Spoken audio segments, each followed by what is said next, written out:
नमस्कार विद्यार्थी मित्रांनो, इलेक्ट्रोस्टॅटिक्सच्या 11व्या भागात मी तुमचं स्वागत करतोय. बघता बघता 10 भाग झाले इलेक्ट्रोस्टॅटिक्सचे आणि मग ते पहिले दुसरे 2 भाग आपण अगोदरचं होतं त्याला रिपीट केलं आणि तिथून पुढे 12वीचा प्रवास सुरू झाला. वेगवेगळ्या पद्धतीनं या टॉपिकला आपण बघत असताना जो भाग आपल्या सिलेबसमधनं 2021 मध्ये होणाऱ्या परीक्षेसाठी जो कट केला तो आपण बाजूला केला आणि मग काय केलं, तरी सुद्धा याच्यामध्ये बरीच आर्टिकल्स आहेत. कारण तितकं सोपं नाही ना, ते इतकं काल्पनिक आहे. म्हणून आपण काय केलं, इलेक्ट्रोस्टॅटिक्स शिकत असताना याच्यामध्ये ज्या संकल्पना आपल्याला थोड्याशा टफ वाटत होत्या त्या नंतर घेतल्यात आणि त्याच्या अगोदर आपण मग capacity of the conductor, capacitor, condenser या संकल्पना बघत गेलो. आणि काल तुम्हाला मी त्या ठिकाणी तिथं असणारं ते अगोदरच्या असणाऱ्या आर्टिकलच्या करस्पॉन्डिंग एक न्यूमेरिकल दिलं होतं. काही जणांनी प्रयत्न करून मला पाठवलं आहे. माझ्या अपेक्षा आहे खरं तर जे कोण हे या पद्धतीनं त्या असणाऱ्या इलेक्ट्रोस्टॅटिक्सचा अभ्यास करतायत त्यांनी याचं उत्तर द्यायला पाहिजे आहे, नक्की द्यायला पाहिजे आहे. दिलं आहे काही जणांनी उत्तर. प्रयत्न करणं फार गरजेचं आहे, कारण आपण प्रयत्न जर केलाच नाही तर मग आपलं आयुष्य असंच निघून जाईल. कारण माझं एक वाक्य असं आहे की करोना आला, करोना थांबला, करोना जाईल. परीक्षा होणारच आहे. अशा परिस्थितीमध्ये ती परीक्षा फेस करताना असं होऊ नये की आपल्याला त्यावेळेस तोंडाला फेस यावा, कारण इतकं सोपं नाही ते. काही दिवसांना आपण याला विसरून पण जाऊ करोनाला आणि परीक्षा पुढे आलेली असणार आहे. मग रडत बसून नाही ना चालणार, अभ्यास करावा लागेल, त्याला काहीच पर्याय नाही. त्यामुळे उत्तर जास्तीची अपेक्षित होती मला, तितकी मला नाहीत मिळालेली. पण ठीक आहे, मला उत्तर मिळणार आहेत, ते कळणार आहे. ज्यांना कळत नसेल त्यांना ज्यावेळेस आपण फिजिकली एकमेकाच्या जवळ येऊ त्यावेळेस ते जादाचं क्लिअर होईल. आज यातला एक असा कॉन्सेप्ट बघतोय की जे समजून घेण्यासारखं आहे, म्हणजे इतक्या सहजासहजी नाही कळत ते. कारण काय होतं, मी आर्टिकलचं नाव तर फळ्यावर लिहिलं आणि त्याचे नाव आहे electrostatics potential energy of the system of the charges. आणि त्याच्या खाली परत काय केलंय, निळ्या कलरच्या पेननं इलेक्ट्रोस्टॅटिक्स पोटेन्शियल एनर्जी नावानं एक टायटल लिहून टाकलं. मला काय करायचं आहे, सुरुवातीला तुम्हाला सांगावं लागेल की बाबा पहिल्यांदा इलेक्ट्रोस्टॅटिक्स पोटेन्शियल एनर्जी म्हणजे काय ते कळायचं असेल तर मला पहिल्यांदा कळावं लागतं इलेक्ट्रिक पोटेन्शियल, कारण याचा त्याच्याशी जादाचा संबंध आहे.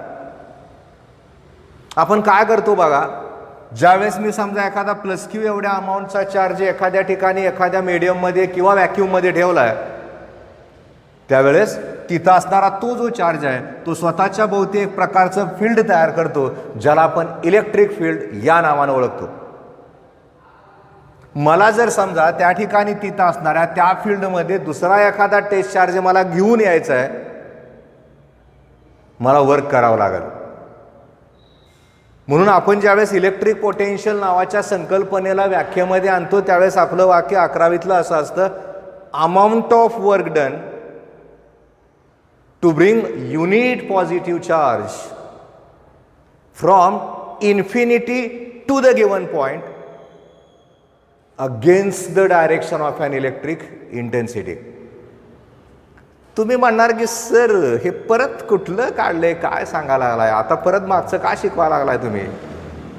गरज आहे त्याची. का गरज आहे, आता मी काय सांगतो ते नीट ऐका. मुळात कसं असतं, आपल्याला एखादं वाक्य ज्यावेळेस कानावर पडतं त्यावेळेस त्या ठिकाणी तिथं असणारं ते जे वाक्य आहे ते पहिल्यांदा कळलं असं ॲब्सोल्युटली नाही. म्हणजे मला जर समजा त्या ठिकाणी तिथं असणाऱ्या इलेक्ट्रोस्टॅटिक्स पोटेन्शियल एनर्जीचं वाक्यात किंवा व्याख्येमध्ये रूपांतर करायचं आहे, तर माझं वाक्य असं असतं, electrostatics potential energy of system of the charges is amount of work done to assemble the system of the charges by bring them from infinity to the present location is called as electrostatics potential energy of the system of the charges. वाक्य ऐकला म्हणणार की काय करावे नेवास्कर sir, कालपर्यंत बरे होते, आज काल वेगळंच काय तर सांगायला लागेल, काय कळणार आज आम्हाला, ते कळणार नाही. पहिल्यांदा त्याचा अर्थ नक्कीच नाही कळणार, ते हळूहळू कळत जातं, कारण इतकं सोपं नाही. मगाशीच मी तुम्हाला सांगितलं, जुनं 11वीच्या पुस्तकात हे 11वीला होतं, त्याने आता 12वीत आणलंय. का उद्देश आहे की जेणेकरून तुम्हाला नीटला फायद्याचं जावं. बोर्डाच्या परीक्षेत विचारतील न विचारतील त्याचं ते त्या वेळेस बघूयात आपण. पण आता या घडीला त्या ठिकाणी तिथं असणारं ते वाक्य जर नीट कानावर पडलं गेलं असेल तर ते कळत नाही. ते वाक्य मी रिपीट करतोय, वाक्य नीट ऐका. अशा प्रकारचे एखादं वाक्य आल्यानंतर ते जे वाक्य आहे ते वाक्य आपल्याला 1 मार्काच्या प्रश्नाचं उत्तर नक्कीच पहिल्यामध्ये देऊ शकतं, किंवा 2 मार्काला त्याचं एक्सप्लेनेशन अपेक्षित असतं. Electrostatics potential energy of the system of the charges is amount of work done to assemble the system of the charges by bringing them from infinity to the present location is called as electrostatics potential energy of the system of the charges. तरी सुद्धा नाही कळलं. पण आता मी काय सांगतोय ते नीट ऐकत चला, कारण आता हे जे आर्टिकल आहे ते आर्टिकल आपल्याला वेगवेगळ्या पद्धतीनं बघत जायचं आहे. म्हणजे काय करायचं आपल्याला, आता याच्यामध्ये आपण कुठल्या कुठल्या पद्धतीनं त्या ठिकाणी तिथं असणाऱ्या त्या आर्टिकलचा विचार करतोय. असा विचार इथं करत असताना याच्यामध्ये आकडा 1 मी टाकतोय आणि इथं म्हणतोय 2 पॉइंट चार्जेस.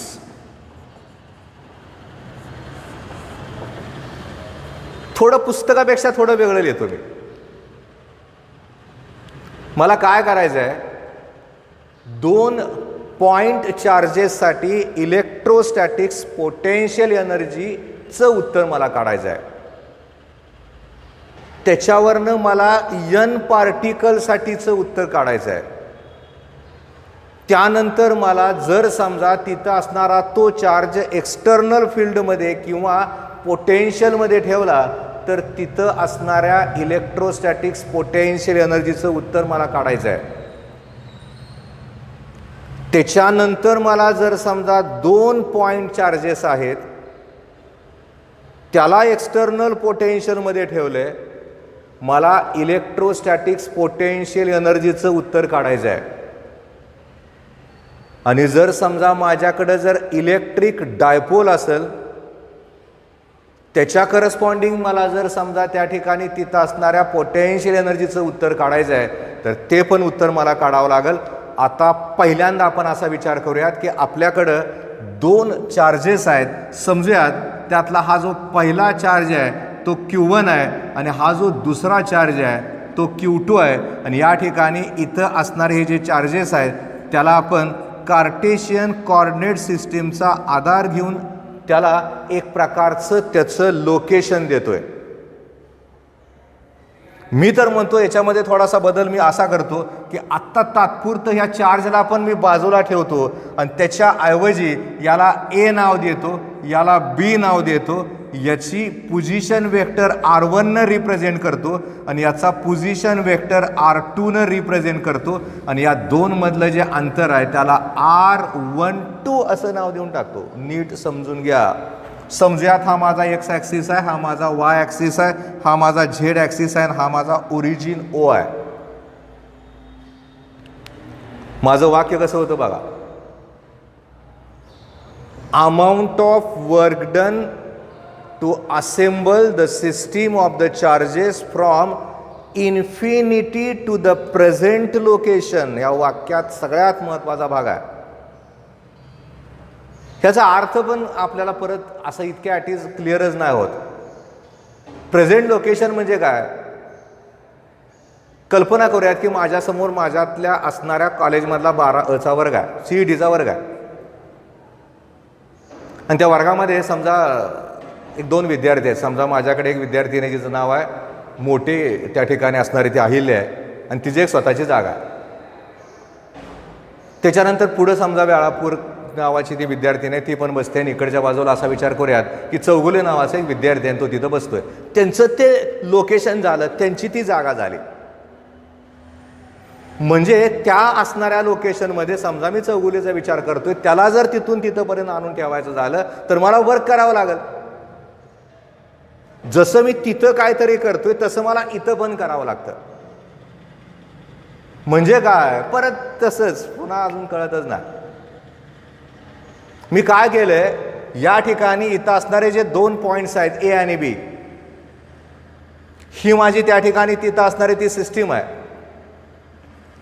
आणि मला एक नक्की माहिती आहे, एखाद्याच्या अगेन्स्ट जाऊन मी जोपर्यंत एखादं असणारं वर्क करत नाही तोपर्यंत त्या ठिकाणी तिथं असणारी ती एनर्जी स्टोअरच नाही होत,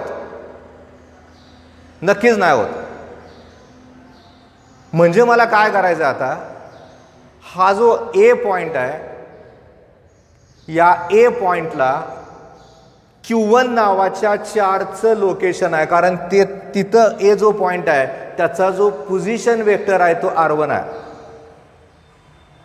ए vector which represents exact position of a particle is called as position vector. हे शिकवलं गेलेलं असतं, आपल्याला माहिती आहे आपल्याला ते. याचा अर्थ असा झाला, मला करायचं आहे काय, Q1 नावाच्या चार्जला मला एच्या ठिकाणी घेऊन यायचं आहे. बाकी कुठलंही इलेक्ट्रिक फील्ड तिथं सध्या नाही.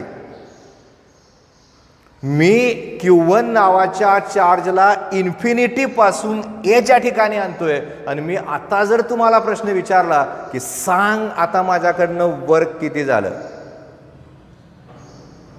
अरे मला कोण विरोधच करत नाही. कोण विरोध करणार ना, तिथं पोटेन्शियल नाही, तिथं दुसरा चार्ज नाही, तिथं कुठलं इलेक्ट्रिक फील्ड नाही, एक्सटर्नल पोटेन्शियल नाही. मला विरोध जर कोणाचा नसेल तर माझ्याकडनं कसल्याही प्रकारचं कार्य होणार नाही. त्यामुळे या सिच्युएशनला Q1 चार्जचा विचार करत असताना माझं जे वर्क आहे ते वर्क 0 होईल. अशी अवस्था अंतराळ स्थानकामध्ये अंतराळवीर ज्यावेळेस त्या ठिकाणी काम करतात त्यांच्यावर ग्रॅव्हिटी काम नाही करत. त्यांची अवस्था वजन विरहित असते, वेटलेसनेस त्यांना म्हणतात. त्यांच्याकडनं वर्क नाही होत, कारण त्याला खाली कोण ओढतच नाही ना तिथं त्या इन्स्टंटला. तसं इथं आहे, या असणाऱ्या चार्जला मला इथं आणायचं आहे आणि असं आणलं जात असताना मी त्याला तिथं आणून ठेवलंय. पण मला ठेवत असताना मला वर्क करावं लागलं नाही, कारण मला तिथं विरोध नव्हता. आणि विरोध नसल्यामुळं त्या ठिकाणी तिथं असणारं ते जे वर्क आहे ते वर्क माझं 0 झालं. आता वर्क 0 झालं म्हणजे एनर्जी 0 झाली ना त्यावेळेस. आता तसं नाही, आपण सिस्टीम ऑफ चार्जचा विचार करतोय. मला जर समजा सिस्टीम ऑफ चार्जचा विचार तिथं करायचा झाला तर मी आता काय करतोय, Q2 नावाच्या चार्जला त्याच्या ठिकाणी ठेवतोय. मगाचं वाक्य लक्षात ठेवा. शक्यतो वर्गामध्ये विद्यार्थी त्याच बेंचवर तिथंच बसतात, ते त्यांचं प्रेझेंट लोकेशन झालं.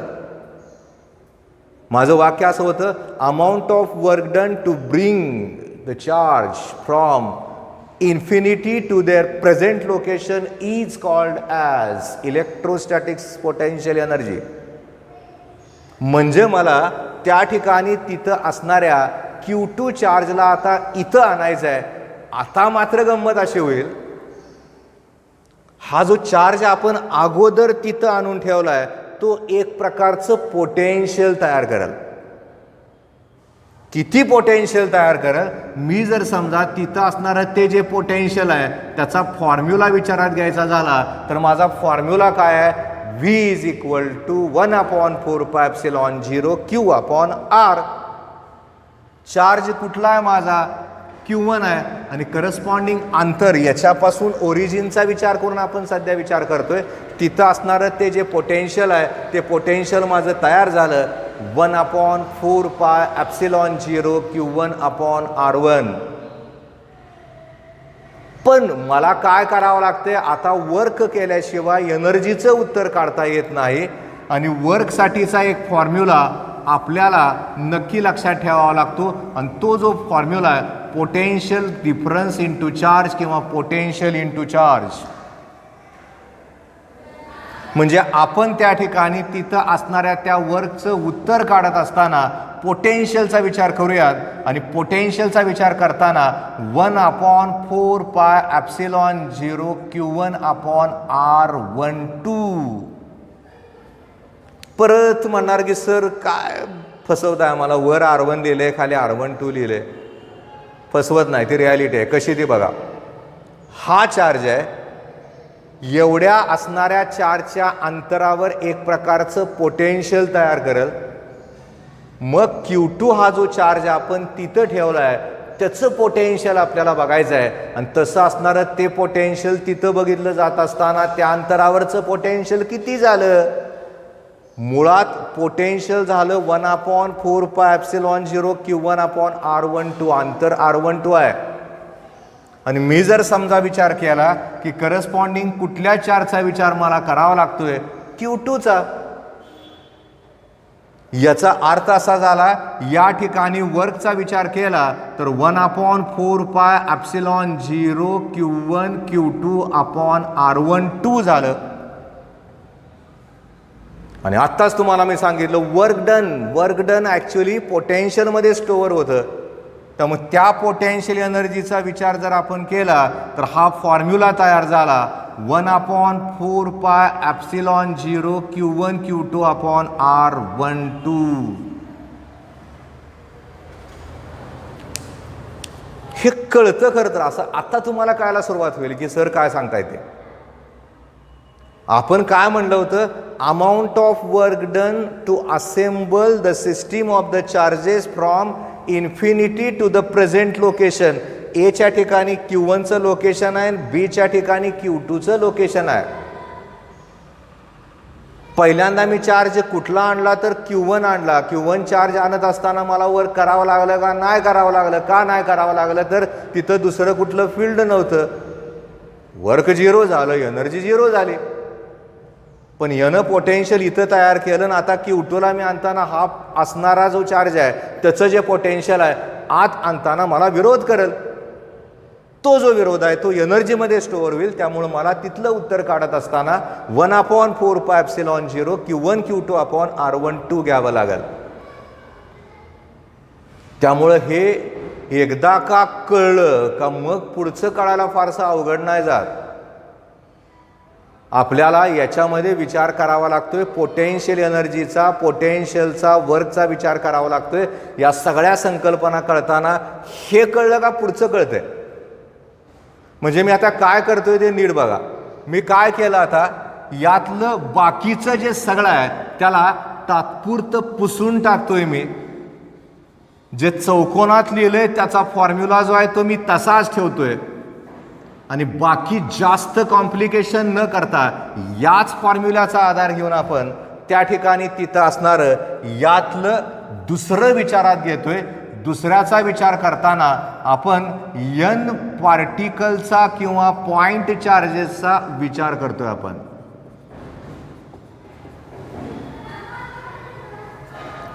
आता परत काय बाबा, N चा विचार करताना तर विचार कसा करायचा. जादा टफ कडे जायचंच नाही. आता असा विचार करूयात की आता ते पुस्तकात नाही दाखवलेलं पण मी तुम्हाला सांगतोय. समजा इथं अजून एक हा C पॉइंट आहे आणि त्याचं याच्यापासून इथंपर्यंतचं अंतर त्या ठिकाणी R13 झालं आणि याच्यापासून इथंपर्यंतचं जे अंतर आहे ते R23 झालं.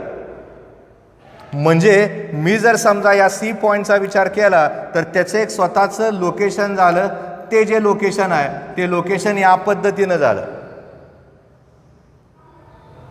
मला N पार्टिकलचा विचार करून त्या ठिकाणी तिथं असणाऱ्या इलेक्ट्रोस्टॅटिक्स पोटेन्शियल एनर्जीचं जर उत्तर काढायचं झालं तर तसं असणारं ते उत्तर तिथं काढलं जात असताना ते उत्तर काढायचं कसं ते नीट बघा. मी काय केलंय, इथं विचार करताना त्या ठिकाणी तो जो फॉर्म्युला आहे तो फॉर्म्युला लिहिला 1/4πε0 मी तसंच ठेवलं. आणि आता मी तिसऱ्या चार्जचा विचार करतोय. तिसऱ्या चार्जचा विचार करताना Q1 Q3/R13 प्लस इथं विचार केला जात असताना 1/4πε0 Q2 Q3/R23 येईल. तिसरा चार्ज जो Q3 चार्ज आहे त्याला मी Cच्या ठिकाणी आणतोय. आणत असताना याचा याच्यावर आता इम्पॅक्ट होईल, याचा याच्यावर पण इम्पॅक्ट होईल. हे पोटेन्शियल इथं पण तयार करेल, हे पोटेन्शियल इथं तयार करेल. मला त्या ठिकाणी तिथं असणारं ते उत्तर काढत असताना याच पद्धतीनं ते उत्तर काढावं लागेल. त्यामुळे त्या ठिकाणी तिथं असणारं ते जे माझं उत्तर आहे ते उत्तर तयार झालं. 1/4πε0 Q1 Q3/R13 plus 1/4πε0 Q2 Q3/R13. अंतर कशी लिहिलीत बघा मी, 1 3 1 3 2 3 2 3. सोपं आहे, लक्षात राहतं आपल्याला. एखादा म्हणलाय सर मी कॉमन काढून लिहिलं तर चालते का, काय फरक पडतो तेव्हा. इथं लिहा 1/4πε0 आतमध्ये लिहा Q1 Q3/R13 plus Q2 Q3/R23 लिहा. याला स्क्वेअर ब्रॅकेट करा आणि हा फॉर्म्युला तयार झाला. विचारलं एक्झाम्पल तर आता 100% तुम्हाला कळते, नाही अवघड जात. कळायलाच पाहिजे आता, काय अवघड नाही ते. कारण संकल्पना बघा टफ आहे ते, पण मी कसं सोपं सोपं करत तुम्हाला शिकवतोय. जास्त डीपमध्ये जायची गरजच नाही. पहिल्यांदा 2 चार्जचा विचार केला आणि N चार्जचा विचार करताना पुन्हा तिसरा चार्ज घेतला, Q3 चार्ज घेतला, तयार झालं उत्तर 1/4πε0 Q1 Q3/R13 Q2 Q3/R23. मग असा विचार करा ते चौथा चार्ज आहे, Q4 आहे. जर चौथा चार्ज असेल आणि मला आता याच्यावरनं त्या ठिकाणी समजा तो जो चार्ज आहे त्याला मी लोकेशन दिले D. इथं समजा त्या ठिकाणी विचार करताना Q3चा केला, इथं विचार करताना Q4चा केला. याच्यामधलं अंतर R14 झालं, याच्यामधलं अंतर 34 झालं, याच्यामधलं अंतर 24 झालं. आणि आता मी तुम्हाला म्हणलं की काय नाही बाबा, आता तुमच्याकडनं मला उत्तर अपेक्षित आहे आणि ते उत्तर किती येईल ते तुम्ही मला सांगा. तुम्ही मला उत्तर नक्की सांगणार. आता ज्याला विचार करता येतो, ज्याला लॉजिक बघता येतं, आणि तसा विचार करताना 1/4πε0 इथं कॉमन निघालं. मी इथं लिहिताना Q1 Q4 लिहिलं तर इथं R14 आलं, प्लस इथं लिहित असताना Q2 Q4 लिहिलं इथं R24 आलं, आणि इथं लिहिताना Q3 Q4 लिहिलं इथं R34 आलं. आणि हे एक फॉर्म्युल्याच्या स्वरूपात एक्सप्रेशन तयार झालं. बघा कायच नाही अवघड गेलं, सोपं झालं ना ते. तिसरा चार्ज आणला 1 3 2 3 केलं. चौथा चार्ज आणला 1 4 2 4 3 4 केलं. अंतर बघा 1 4 2 4 3 4.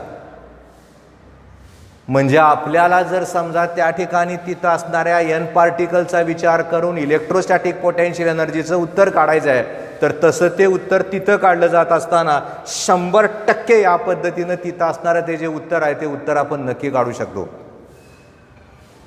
म्हणजे आपल्याला इलेक्ट्रोस्टॅटिक्स पोटेन्शियल एनर्जी ओरिएंटेड कॉन्सेप्टला बघत जायचं आहे. तसं बघताना आपण काय केलं, पहिल्यांदा त्या ठिकाणी तिथं असणारी ती डेफिनेशन तयार झाली, एक वाक्य तयार झालं.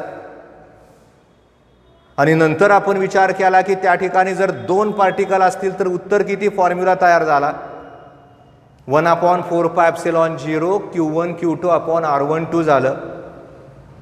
मग N पार्टिकलकडे जाताना तिसरा पार्टिकल आपण तिथं आणला, 1 3 2 3 झालं, फॉर्म्युला तयार झाला. जनरल करायच्या अगोदर आपण चौथा घेतला. आपण मुद्दामून पुस्तकाला धरून पण विचार करतोय, आणि तसा विचार करताना 1 4 2 4 3 4 लक्षात राहतच ते, नाही अवघड जात. आत्ता ऐकलंय, आत्ता वाचलं, आजच्या आज लिहिलं, पाटी पेन्सिल वापरली, वही वापरली, नोट्स तयार केल्या, डोक्यात बसलं, परीक्षा कधी का होईना येतेच तर ते कसं येत नाही. म्हणजे आपल्याला या पद्धतीनं त्या ठिकाणी तिथं असणाऱ्या त्या इलेक्ट्रोस्टॅटिक पोटेन्शियल एनर्जीचा विचार करताना 2 कंडिशनचा विचार आपण केला. मग तिसरा विचार करताना तो विचार करायचा कसा,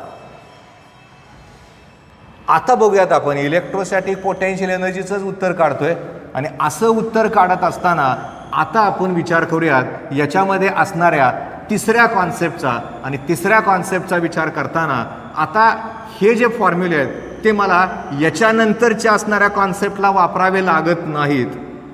म्हणून मी काय करतो तर या ठिकाणी इथं जे कॉन्सेप्ट लिहिले गेलेत या असणाऱ्या सगळ्या फळ्याला आता क्लीन करून घेतोय आणि याच्यानंतरची जी 3 आहेत 3 ठिकाणी आपल्याला विचार करावा लागणार आहे आणि त्याचा विचार तिथं करताना कसा करायचा बघा. आता मी काय करतो याच्यामधली जी तिसरी कंडिशन आहे त्याचा विचार करतोय. आता मला विचार कशाचा करायचा तर सिंगल पॉइंट चार्ज. पण कधी त्याला जर एक्सटर्नल फील्डमध्ये ठेवलं तर मगाशी आपण त्या ठिकाणी तिथं असणाऱ्या त्या चार्जला एक्सटर्नल फील्डमध्ये ठेवलं नव्हतं, नक्की लक्षात ठेवा. आणि असं तिथं ठेवल्यानंतर त्या ठिकाणी तिथं असणारा तो जो चार्ज आहे त्याच्यामध्ये एनर्जीचं उत्तर किती येईल ते उत्तर आपल्याला काढायचं आहे. एक सोपी पद्धत आहे, त्याला पण जास्त फार ते पुस्तकातली ढेगभर वाक्य वाचत बसायची गरज नाही, वाचत कळतंय ते आपल्याला. म्हणजे मी जर समजा आता विचार केला की हा एक मोठा चार्ज आहे आणि यानं एक प्रकारचं पोटेन्शियल तयार केलंय आणि ते जे पोटेन्शियल आहे ते समजा आर एवढ्या अंतरावर ते जे पोटेन्शियल आहे ते व्ही ऑफ आर आहे. कारण डिस्टन्स बदललं का पोटेन्शियल बदलतं. पोटेन्शियल डिस्टन्सला इन्व्हर्सली प्रपोर्शनल आहे, माहिती आहे आपल्याला ते. आणि असा विचार इथं केला जात असताना प्लस क्यू अमाऊंटचा चार्ज आहे. आर एवढ्या अंतरावर पोटेन्शियल तयार झालं व्ही ऑफ आरला आणि मी काय केलं या असणाऱ्या अंतरावर हा एक चार्ज इथं आणून ठेवला. एक्सटर्नल फील्डमध्ये जर समजा मी त्या ठिकाणी तिथं असणाऱ्या त्या चार्जला एवढ्या अंतरावर मी ठेवला असेल तर तिथं असणारा तो जो चार्ज आहे त्याच्यामध्ये पीचं उत्तर किती येईल ते उत्तर मला काढायचं आहे. आणि तसं उत्तर तिथं काढत असताना रिपीट मला विचार करावा लागेल फॉर्म्युल्याचा.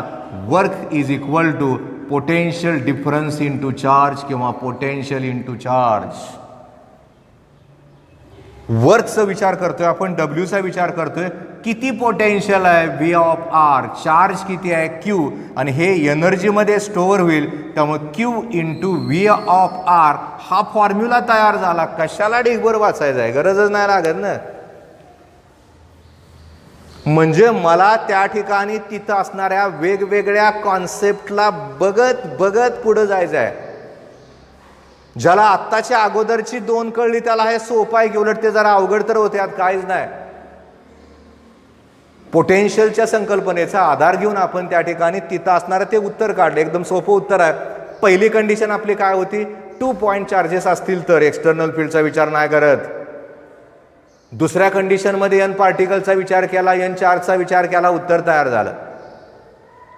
तिसऱ्या कंडिशनचा विचार करताना आपण फक्त एक चार्ज ठेवलाय, त्याला एक्सटर्नल फील्डमध्ये ठेवलं, एन फील्ड तयार केलं आणि तिथं असणारा तो फॉर्म्युला तयार झाला. आणि आता मला काय करायचं आहे, याच फॉर्म्युल्याचा आधार घेऊन सिंगल पॉइंट चार्जच्या ऐवजी मी त्याच्या ठिकाणी विचार जर कुठला करणार आहे तर ते म्हणजे त्या ठिकाणी तिथं असणारे 2 पॉइंट चार्जेस. पण नुसते 2 पॉइंट चार्जेस आपण बघितलं होतं. आता चेंज काय आहे, याला आपण एक्सटर्नल फील्डमध्ये ठेवतोय, एक्सटर्नल पोटेन्शियलमध्ये ठेवतोय. आणि असं ठेवत असताना आपल्याला याच्यामध्ये कुठल्या फॉर्म्युल्याचा विचार करून उत्तर काढायचं आहे तर मी तो जो फॉर्म्युला आहे त्याला फळ्यावर तसंच ठेवतोय आणि मग त्या ठिकाणी तिथं असणारं ते जे उत्तर आहे ते उत्तर काढायचा प्रयत्न करतोय. मी मुद्दामून या बाजूला तिथं असणारी ती जी फिगर आहे ती तशीच ठेवली आहे, फिगर नाही बदललेली.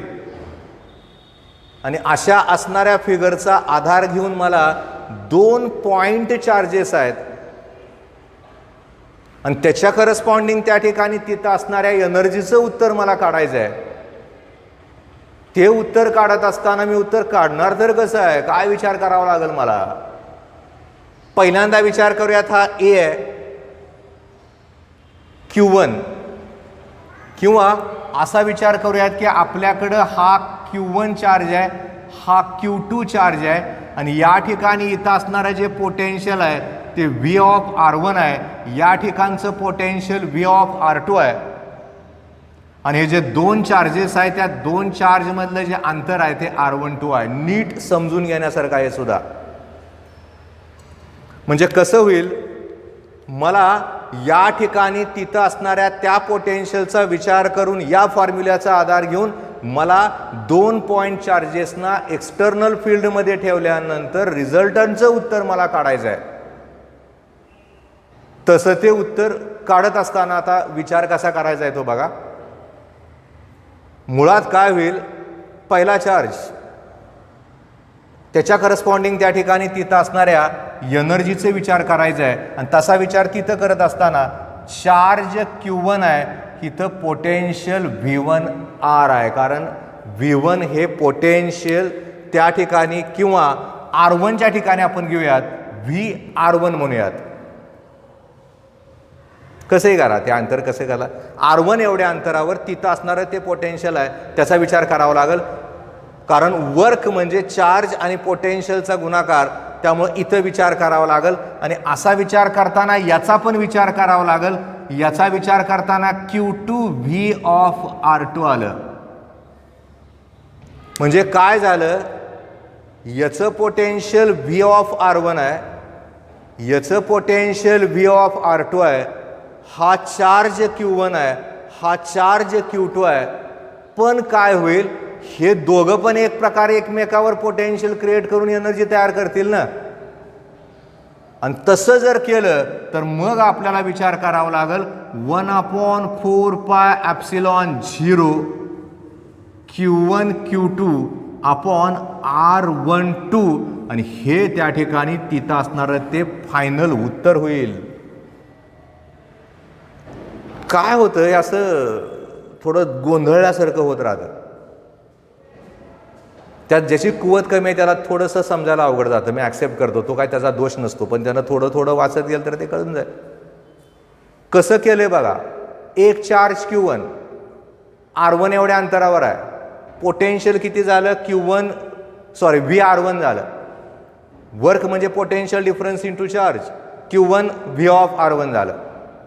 दुसरा चार्ज आहे Q2, अंतर किती आहे, VR2 आहे, तिथलं किती झालं, Q2 V ऑफ R2 झालं. पण हे दोघं पण एकमेकाच्या करस्पॉन्डिंग त्या ठिकाणी तिथं असणारं ते वर्क करणारच आहेत. Q1 वर Q2 काम करेल किंवा Q2 वर Q1 काम करेल. आणि आत्ताच आपण हा फॉर्म्युला तयार केला होता ना, 1/4πε0 Q1 Q2 अपॉन R12, कारण त्यातलं अंतर R12 आहे. म्हणून त्या ठिकाणी तिथं असणारं ते उत्तर तयार झालं. आणि हे जे तयार झालेलं जे उत्तर आहे ते उत्तर म्हणजे एक प्रकारचा फॉर्म्युला झाला. आपल्याला या पद्धतीनं त्या ठिकाणी तिथं असणाऱ्या त्या वेगवेगळ्या कंडिशनचा विचार करत करत उत्तर काढतोय. म्हणजे पहिल्यांदा आपण विचार केला त्या ठिकाणी तिथं असणाऱ्या डेफिनेशनचा, नंतर विचार केला 2 पॉइंट चार्जचा, नंतर विचार केला N पॉइंट चार्जचा, नंतर विचार केला सिंगल पॉइंट चार्ज एक्सटर्नल फील्डमध्ये ठेवल्यानंतरचा, आणि त्याच्यानंतर विचार केला 2 पॉइंट चार्जेस एक्सटर्नल फील्डमध्ये ठेवल्यानंतर काय घडू शकतं, आणि त्याच्या विचारावरनं त्या ठिकाणी तिथं असणारं ते जे उत्तर आहे ते उत्तर तयार झालं. मग आता काय, अजून एक इफेक्ट आहे, तो समजून घेण्यासारखा आहे, ते जरा मोठा आहे, थोडं कळावं लागतं ते कसं ते बघा. मी काय केलं आहे आत्तापर्यंत, या असणाऱ्या इलेक्ट्रोस्टॅटिक्स पोटेन्शियल एनर्जीचा विचार करत या सगळ्या फॉर्म्युल्याला आपण तयार करत चाललो आहे. तयार करत असताना कधी विचारतील न विचारतील ही संकल्पना थोडीशी धूसर आहे, कारण हे आर्टिकलच मुळात आत्ता ॲड झालं या वर्षीच्या सिलेबसमध्ये. त्यामुळं पेपर कसा काढतील, त्याची काठिण्य पातळी किती असेल, कुठल्या तारखेला होईल त्याच्यावर ते ठरेल. पण आपण काय विचार करतोय, मला कुठं नुसत्या बोर्डाचा विचार करायचा आहे ना, मला सगळ्याचाच विचार करायचा आहे. आणि तसा विचार करत असताना मी याच्यामधली पुढची कंडिशन म्हणजे पहिली झाली, दुसरी झाली N पार्टिकलची, तिसरी झाली सिंगलची, चौथी झाली डबल चार्जेसची एक्सटर्नल फील्डमध्ये ठेवल्यानंतरची, आणि आता याच्यामध्ये असणाऱ्या यातल्या पुढच्या कंडिशनचा विचार आपण करतोय. आणि असा विचार करत असताना आता इलेक्ट्रिक डायपोलला एक्सटर्नल फील्डमध्ये ठेवल्यानंतर काय घडेल याचा विचार आपल्याला करायचा आहे. आणि असा विचार इथं केला जात असताना बघूयात आपण काय करायचं आहे ते. मुळात खरं तर 11वीतल्या कॉन्सेप्टचा इथं विचार आपल्याला करायचा आहे. आणि तसा करत असताना समजूयात की हे एक इलेक्ट्रिकल डायपोल आहे आणि त्याला एक्सटर्नल फील्डमध्ये मी ठेवलं आहे. हा समजा प्लस क्यू चार्ज आहे, हा मायनस क्यू चार्ज आहे. मुळात याच्यावरचा एक फोर्स तयार होईल क्यू ई एवढ्या अमाऊंटचा, याच्यावरचा एक फोर्स तयार होईल क्यू ई एवढ्या अमाऊंटचा. दोघांच्या दिशा मात्र त्या ठिकाणी वेगवेगळ्या असतील. या दोन चार्जला, याला आपण ए म्हणूयात, याला आपण बी म्हणूयात, याच्यामधलं अंतर आपण 2L घेऊयात. ही एक्सटर्नल इलेक्ट्रिक फील्डची दिशा झाली. आता याचं एक एक्सप्रेशन आहे, ते मी शिकवत नाही बसत कारण ते 11वीतला. एखाद्या इलेक्ट्रिक डायपोलला एक्सटर्नल फील्डमध्ये ठेवल्यानंतर तिथं असणाऱ्या त्या इलेक्ट्रिक डायपोलला जर टॉर्क ॲक्ट होत असेल तर त्या ठिकाणी तिथं असणारा तो जो टॉर्क आहे त्याचा जो फॉर्म्युला आहे तो फॉर्म्युला पीई साइन थीटा आहे. Torque tau is equal to PE sine theta. मॅग्नेटला ठेवल्यानंतर एम बी साइन थीटा. आणि याचा विचार केला, याला वेक्टर फॉर्ममध्ये रिप्रेझेंट केलं तर त्या ठिकाणी ते असं असतं, vector P cross vector E, P sine theta आलं. आता आपण काय करतोय, या ठिकाणी तिथं असणाऱ्या त्या टॉर्कला ठेवल्यानंतर आपल्याला त्या टॉर्कला मुळात इथं विचार केला तर या टॉर्कला असं फिरवलं जाणार आहे. हा पेन आहे, इकडे एक दोरा बांधला आणि इकडे एक दोरा बांधला आणि त्याला जर ओढायला लागलो तर या ठिकाणी कपल तयार होईल आणि त्या ठिकाणी तिथं असणारा तो जो पेन आहे तो असा फिरायला सुरुवात होईल. हा पेन ज्या पद्धतीने फिरायला सुरुवात होतो त्याच पद्धतीनं त्या ठिकाणी तिथं असणारा तो जो टॉर्क आहे त्याला न्यूट्रलाइज करायचा आहे. म्हणजे काय, समजा तो पेन असा फिरतोय, त्याला उलट्या दिशेनं फिरवलं तर मग मात्र तिथं असणारा तो जो पेन आहे त्याच्यावरचा जो टॉर्क आहे तो न्यूट्रलाइज होईल. मग कसा, काय करावं लागेल, ह्याला एक एक्सटर्नल टॉर्क ॲप्लाय करावं लागेल आणि त्याला त्या ठिकाणी एक प्रकारचं डिस्प्लेस करावं लागेल. आणि तसं त्याला तिथं डिस्प्लेस करत असताना मग आपण त्या ठिकाणी वर्कचा विचार करतोय. आणि वर्कचा विचार करताना तिथं असणारं ते जे वर्क आहे त्या वर्कला आपण टोटलचा विचार करताना समजूयात त्याला θ0 to θ घेतोय. त्या ठिकाणी तिथं असणारा तो डी थीटा एवढ्या असणाऱ्या अँग्युलर डिस्प्लेसमेंटना आपण डिस्प्लेस करतोय. त्यामुळे θ0 to θ PE sine theta into D theta घेतलं मी. उलटा येतो. ॲक्च्युली याचा विचार केला तर हा एक प्रकारचा एक्सटर्नल टॉर्क झाला.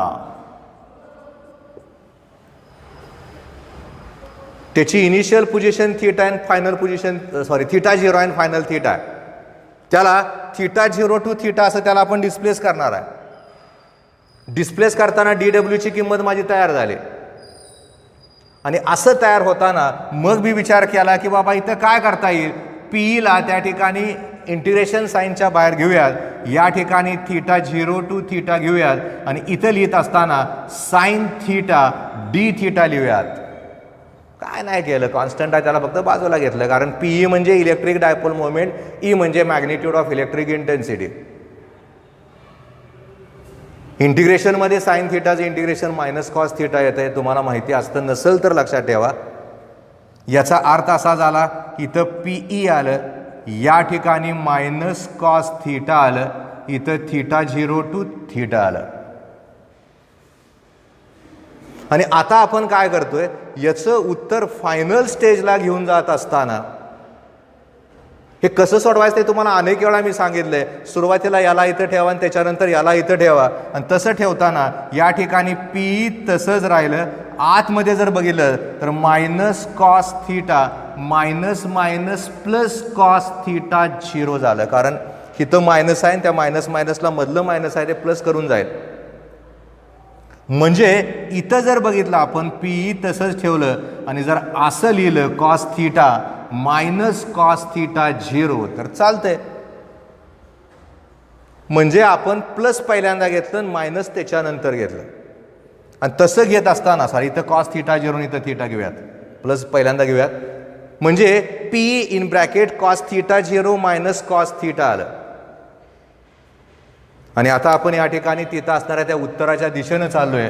उत्तराच्या दिशेनं इथं जात असताना आता काय करायचं बघा.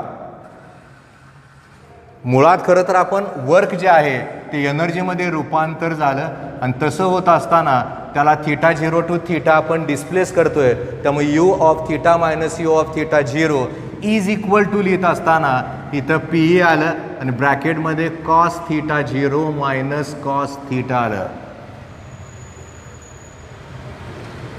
पहिल्यांदा आपण असं समजूयात की त्या ठिकाणी तिथं असणारा तो जो इलेक्ट्रिक डायपोल आहे तो डायपोल असा नसून तो असा आहे. त्याची इनिशियल पोझिशन समजा अशी आहे